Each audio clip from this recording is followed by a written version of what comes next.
or else I was going back to do what some of my friends were doing, and they were killing it on the street, and being killed. So I got through law school with that condition, and had the opportunity to practice law for a few months before being called by the FBI to be an agent, which changed my life. Again, I kept having these stages of change that completely pivoted my life, and the FBI did that for me as well. I had no burning desire to be in law enforcement. Actually, when I was a kid, I remember when I was in the third grade drawing a picture of what I wanted to be. And I did draw a picture of a police officer. I used to watch a show called SWAT, Beretta, Starsky and Hutch. All these shows in the 70s when I was a kid were the most popular shows. But then there was an intervening event when the crack epidemic hit Yonkers. And Yonkers, although it is an extraordinary place now, when I talk about the way the police department works now, it's at a very high level. Good stuff they're doing. But back in the 70s, not so much. So I had a lot of bad experiences with cops when I was a kid, and it changed my mind. And when I became a teenager, I didn't want to have anything to do with law enforcement. I had some run-ins, and so that changed a lot for me. And then when I went to law school, the FBI was recruiting at my law school, and they approached me and said, "You'd make a good FBI agent. Do you ever consider applying?" And I said, "No, I don't want to be a cop." My friends were getting taken to prison by cops. Right. And then I rethought it, and I started to think about, I'm here complaining about the system and cops, and why not be a part of the change? But in order for that to happen, I'd have to learn the system. So I decided, okay, I'm going to apply to the FBI because I wanted to be part of the evolution of law enforcement, and I got in. And that was the beginning of my journey in law enforcement. I started as a federal prosecutor a few months after that. Yeah, it was an experience, I tell you. I believe the first day I walked in, because I knew everybody there. I'd worked with them as an FBI agent.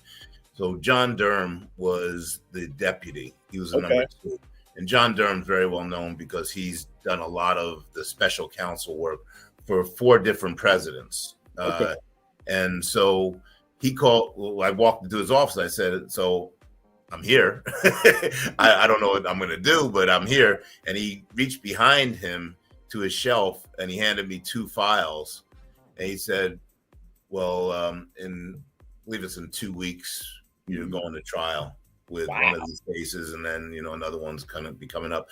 And it was trial by fire. So it's about, how do we get human beings to have better relationships, both personally and professionally? I think that is a solution, a top solution for some of today's societal ills. People who are in the industry, retirees who've done it, and get a feel for if it's for you. If it's not for you, we don't want you to do it, because this is something, it's a calling. You have to be fully committed. This is about protecting life, and the stakes are high. So I would say, do your research. What I did was I made that decision after doing my research. I was complaining a lot about cops before I went into the FBI.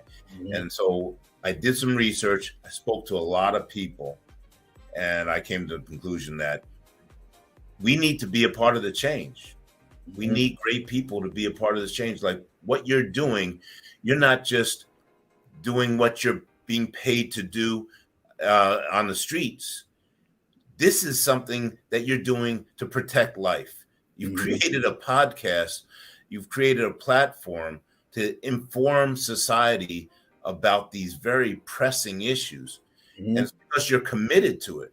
This is why you were born. I run my own companies, and one of those organizations is a not-for-profit organization called D2C, but I started a law firm, a media company, and a consultancy, And so that's my journey professionally, and that's where I am today. And then dedication to community, which is really my calling. It's the reason why I was born.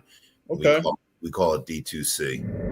We believe that relationships are the foundational pieces for changing the climate, the current climate, this divisiveness. It's all about relationships. So we talk a lot in society about implicit bias, anti-racism, DEI, cultural awareness. All those things are very important, but we wrap it into a relationship building construct where we teach, and we have a curriculum that's been refined over 2 decades. We teach folks and facilitate strategy sessions for how to build more meaningful relationships.